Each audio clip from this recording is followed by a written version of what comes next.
সবুজ শ্যামল সোনার বাংলাদেশ দেখতে পারতেছেন, চতুর্দিকে সবুজ আর সবুজ। এগুলি সব ধানি জমি, ঠিক আছে। ধান কাটার পরে কৃষকরা ঘরে কিন্তু এখন ধান উঠাচ্ছে।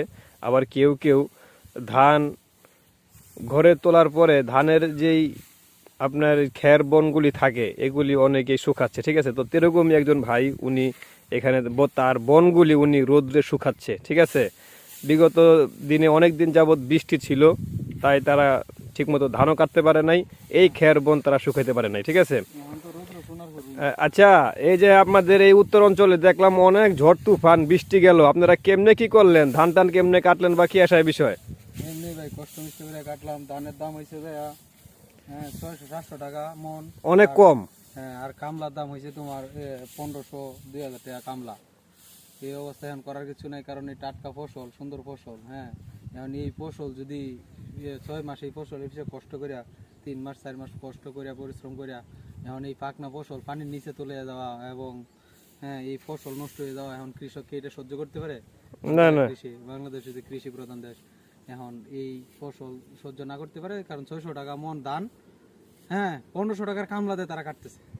ধানের দাম মাত্র 600 টাকা মন, আর কামলা 1500-2000 টাকা দা কামলা রাখুন লাগে, কামলা দিয়ে কাটতেছি। এটা তো লস আর লস।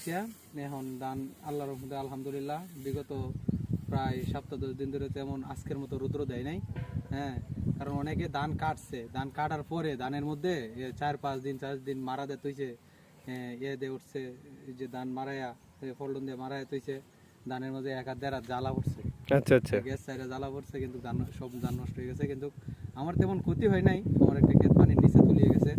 আর হচ্ছে গিয়ে এখন আজকে যে রৌদ্রটা আলহামদুলিল্লাহ কৃষকের জন্য খুবই ভালো। আজকে রৌদ্রটা মানে সুরনা করি, এই জন্য এই বনগুলি শুকাচ্ছেন নাকি? না আমি বাড়িতে ধান দিছি, এখন এই রাস্তায় বন শুকাইতেছি ধান দিয়া।